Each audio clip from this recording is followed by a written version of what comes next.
Parts unknown.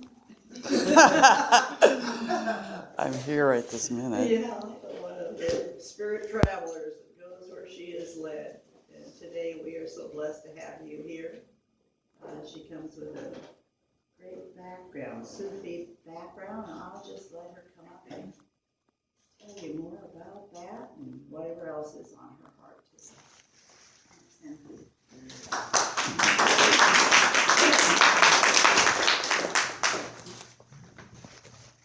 And we have a stool here now, so some of our speakers want to sit down or something. Or you may want to climb up.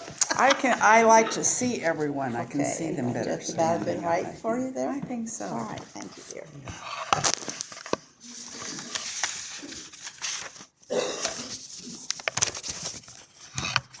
Good morning. Good morning. So I like to begin my gatherings with a Sufi blessing. And this is called Khatum.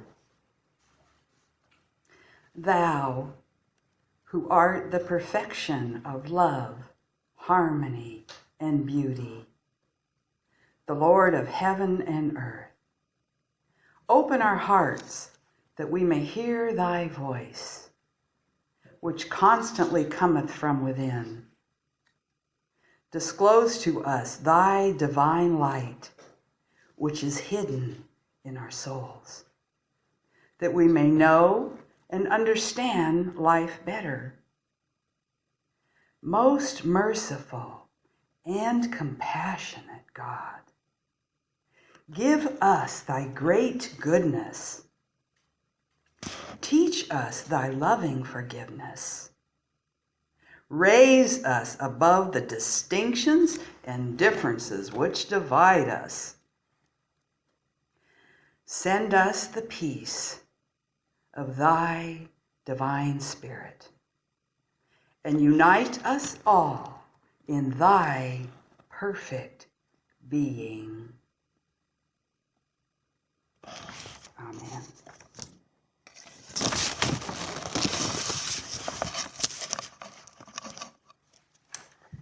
So if you didn't see the subject of my talk, it is truly loving yourself is loving God.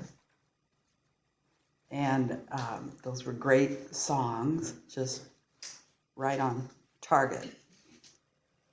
So when you truly love yourself, you are God-loving God. You've made that solid connection, knowing who you are and what is. And I asked every day for about a week.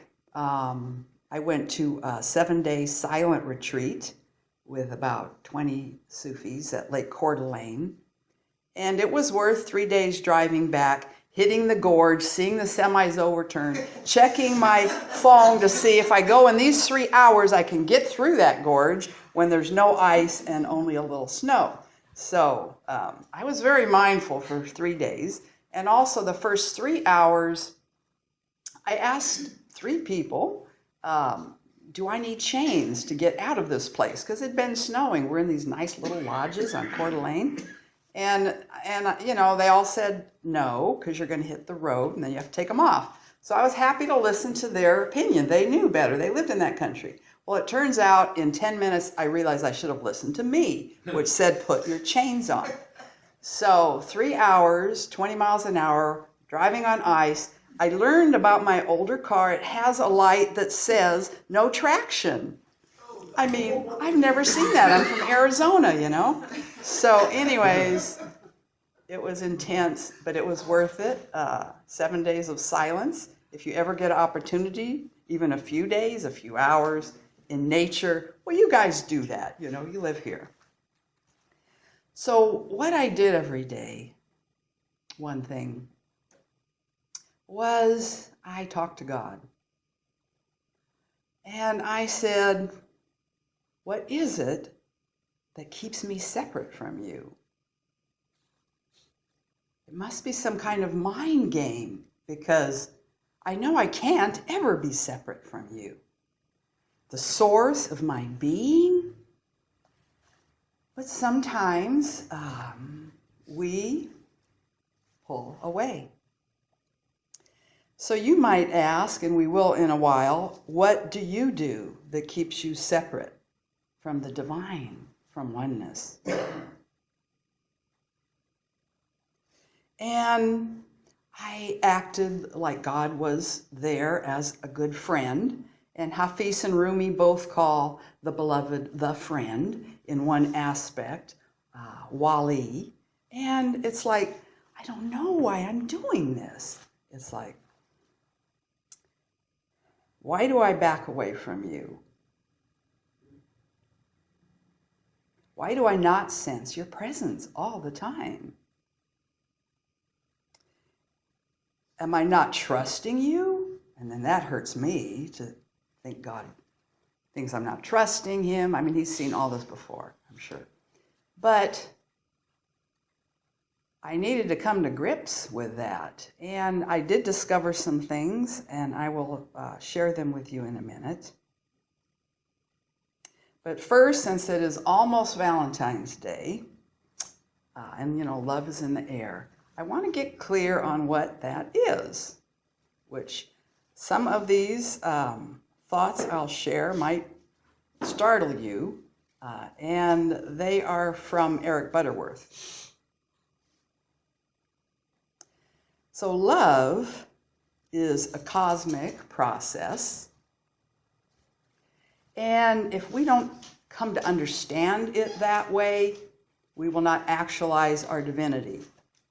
If we're thinking that love is something else, there's a completion phase in our life, and we're all kind of approaching that, I believe. And it's called the totalization of our life. And unless we have a very clear understanding of what love is, which is what's happening, and the only thing happening, we will not be able to go any further. I mean, it's the end of the road if we don't get this. And Thoreau said, love is the license of a higher order of being. So we're all in our learner's permits still, but we're getting that license. I have no doubt.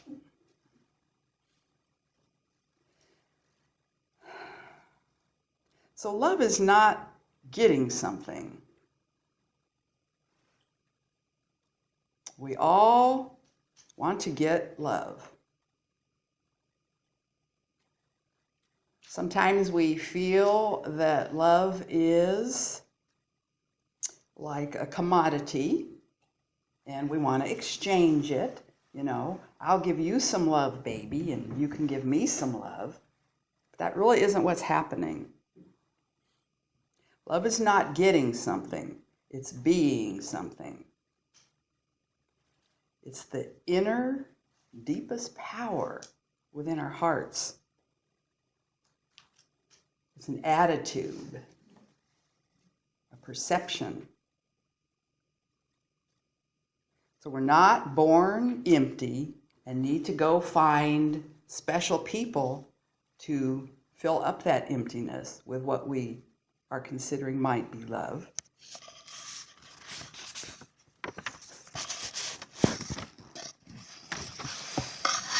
And I can't actually even give love to someone. Might surprise you I say that.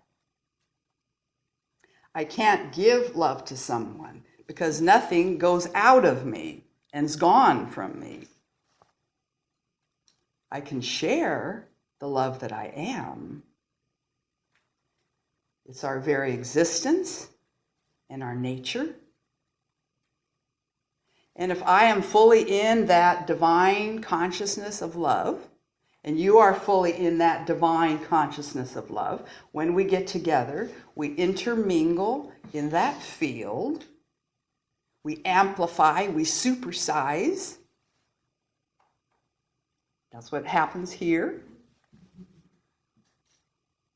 But I'm not actually giving you anything, and I'm not actually taking anything from you.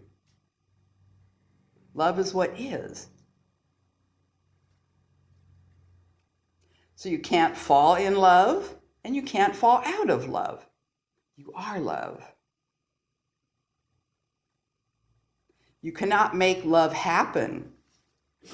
It's already happening. Again, there is no actual exchange of love. It's only God here doing all of this. God is love.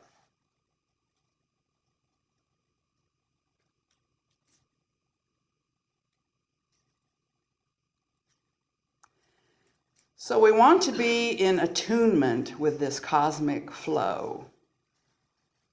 And how do we get aligned with a more cosmic, true picture of love?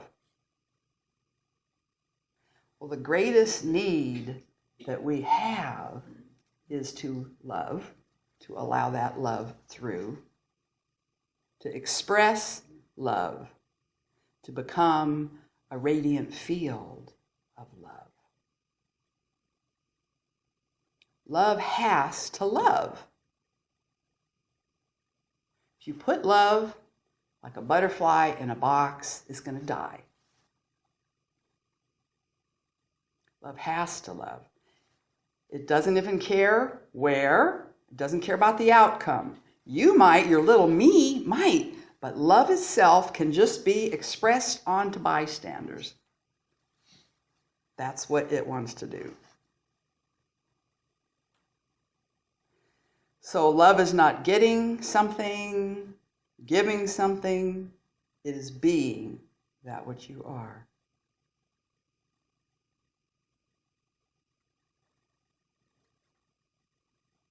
So whatever else God is, it is me and you. We are that power, that wisdom at times, and that loving heart. Being created in God's image, we have all the love in the entire universe within us. There is no absence ever of love in our lives. Maybe not realizing that's within you. Maybe being afraid to love because how someone else might take it. So you hide your love, your light under the bushel basket. And one really far out thing is that when I say to be love, it's not even our love. It's God. God is loving.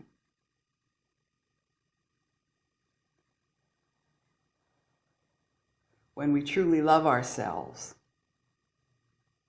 it is God, loving God. And here's another thing, if I haven't already freaked you out. Never try to love anyone. Ah, surprise. Never try to love anyone. Trying is human consciousness. And it's a judgment. It's, well, you're not really worth it, but I am going to try and love you anyway.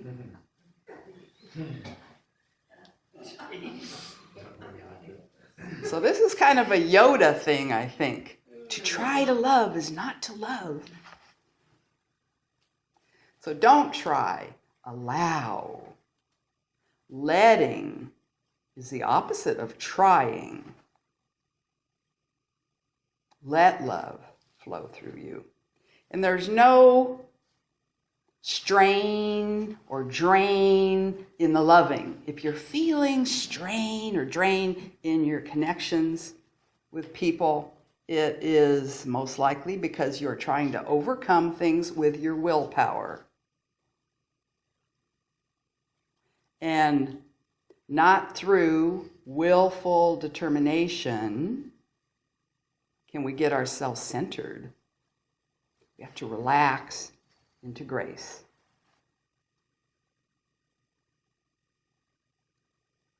So back to our connection with the oneness, with the divine.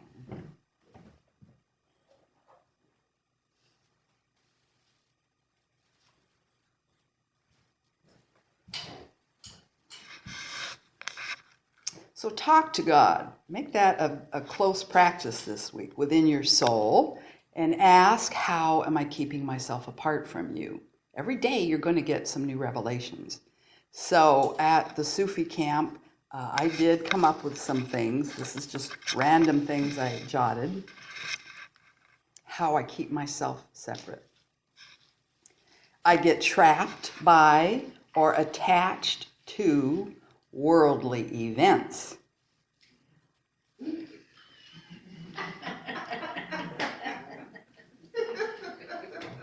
And pursuits.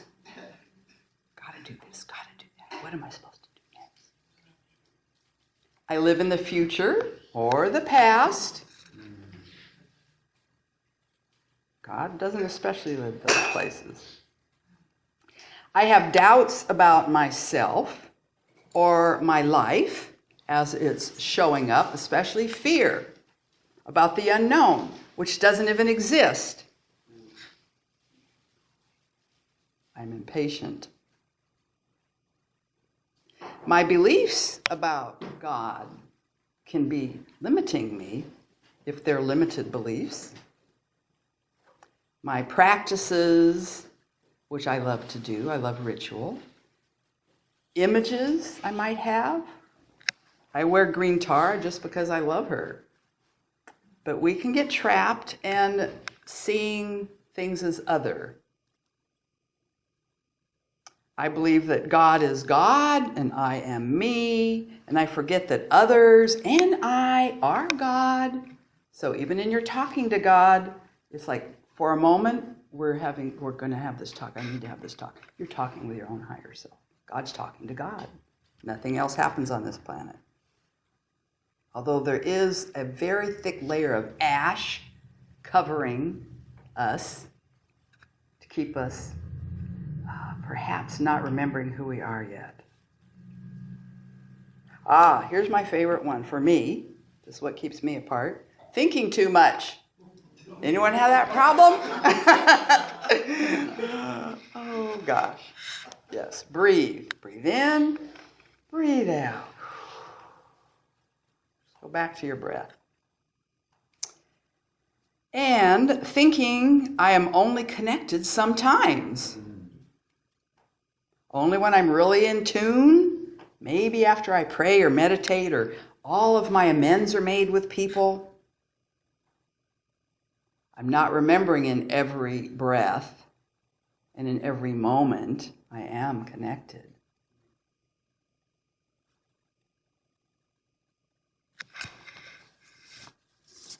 And the final one, and this is, I think, the most important, perhaps for all of us, judging myself or others or God for she's not giving me my bucket list. Judging is the major reason I found myself removed from God. Our natural state is this all-pervading field of love that Rumi says, out beyond ideas of wrongdoing and right doing, there is a field. I'll meet you there. So that speaks to going beyond judgment.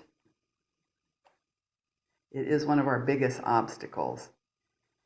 And we cannot love others until we love ourselves. And if we judge ourselves as less than God's perfect child, right now, as is, accepted unconditionally, we will judge others the same way that we're judging ourselves. So Ed Conrad's book, Heart Power, I think Ed comes here once in a while. A beautiful being. He's talking about judging ourselves and working on things year after year. And we do want to reach our authentic life. It is evolutionary. It is showing up. So it's good to, keep things happening. And he says, I am attuned to loving what I have been wrestling with about me. What if, rather than working on our incompletions and imperfections, we love them?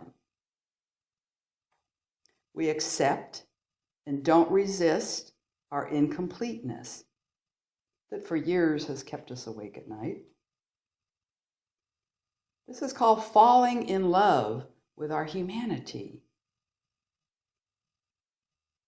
So what about you are you working on? Rather than working on these aspects of you, I offer this. What in you needs to be loved right now? Consider this in your heart. Your real work is to love what remains unloved.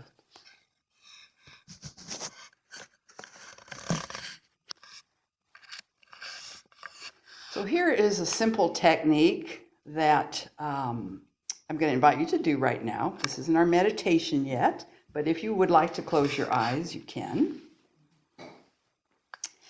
And find something within you that you do not like about yourself. You wish to be rid of.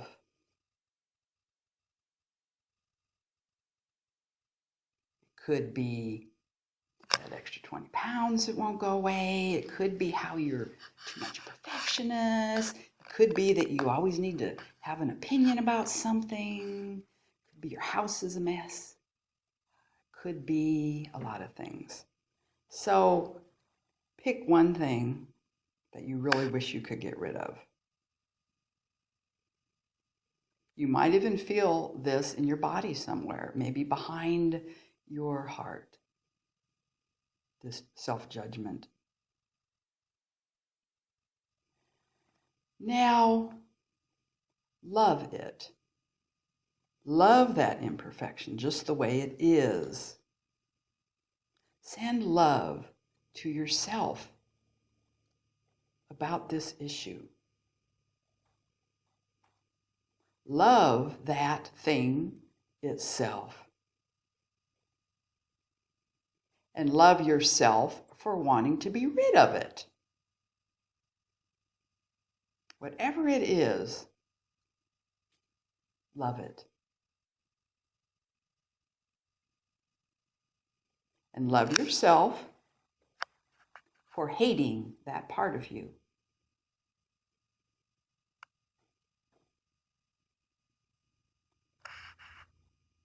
This inner child that we have sometimes gets very into throwing its temper tantrums.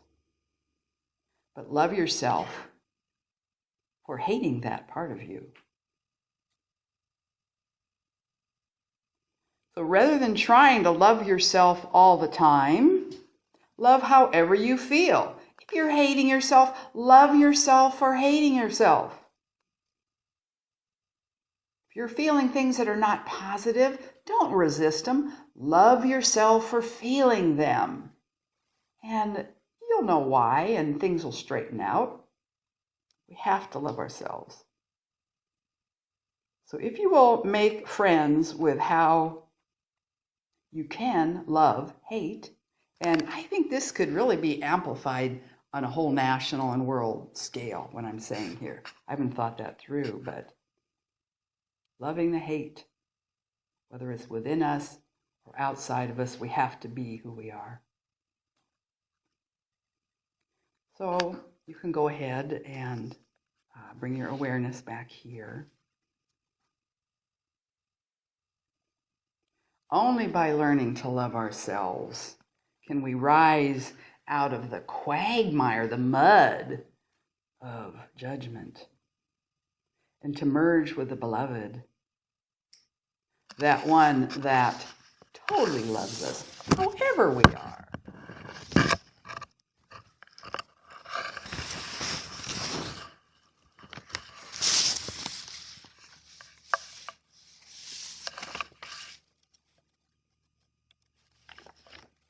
So I think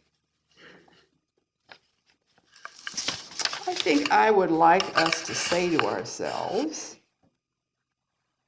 I love myself unconditionally. Can we just say that a couple times out loud to the whole universe? I love myself unconditionally. Let's say it again.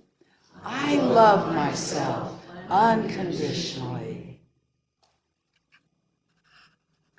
And one of my Sufi friends said, and you guys might try this. First thing in the morning is the greatest challenge, mirror work. And Louise Hay has a whole book on mirror work. But look in the mirror and say, I love you, and there is nothing you have to do. Try saying that to yourself. Say that to yourself right now. I love you, and there is nothing you have to do. And give yourself a hug. You know, someone else told me, what works for me is to say, I am enough, I have enough, I do enough. So let's say that one. I am enough, I have enough, I do enough.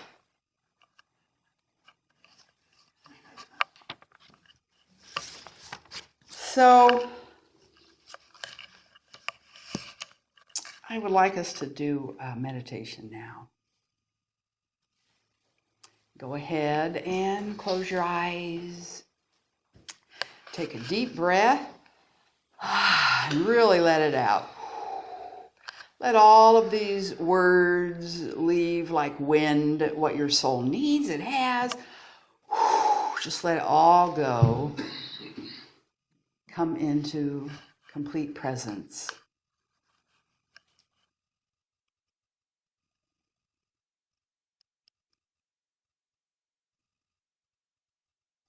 And the first step is to share with the divine,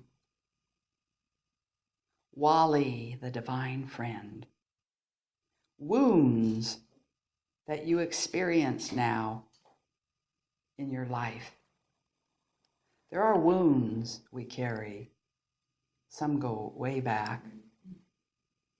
Very precious people that have left, certain things that have happened in our life.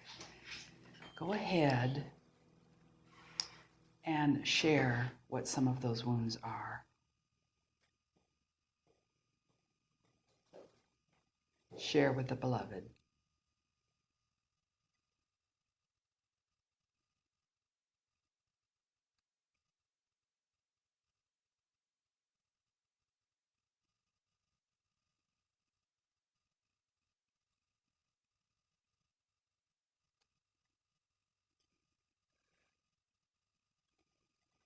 And the next step, again, sharing with the beloved.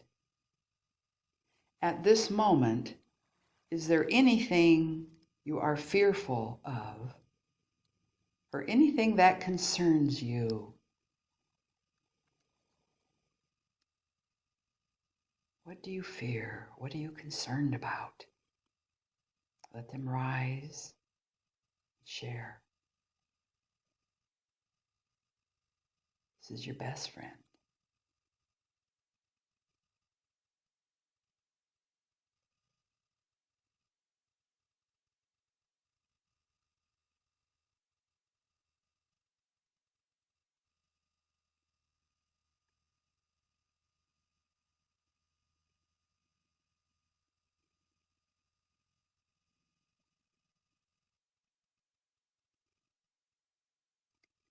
Again, we tend to fear most what we don't know.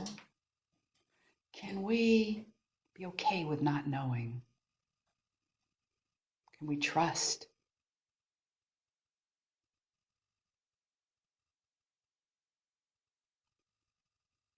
And the third step is ask, what separates you? What do you do to separate yourself from the divine, what is it you do?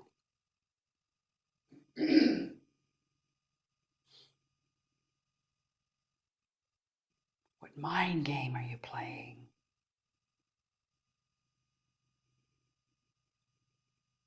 What keeps you apart?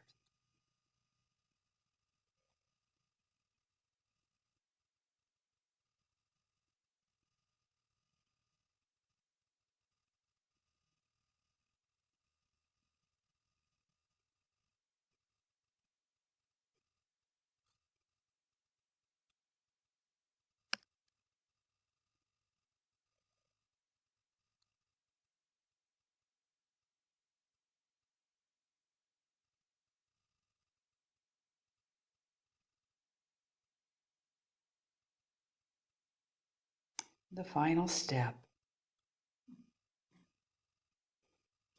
in complete surrender and repose.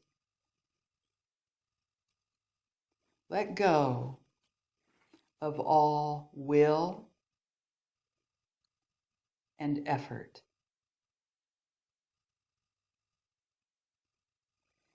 Be held by the divine where nothing is asked of you. Resting in God.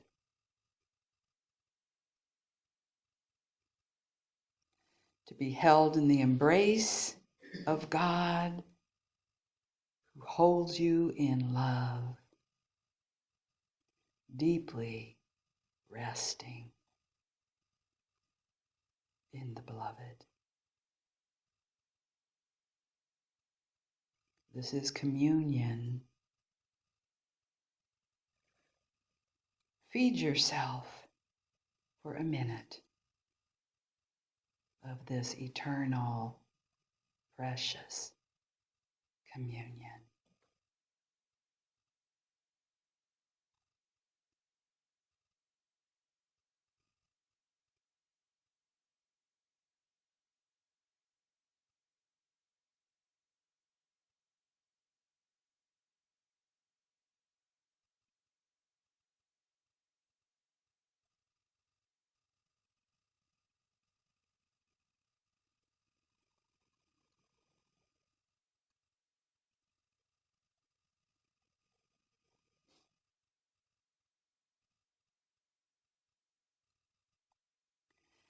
Gently bring your awareness back here,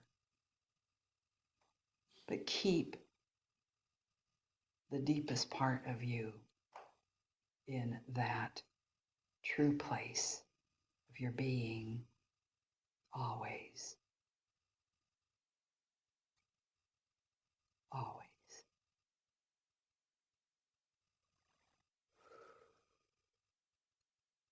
And welcome back.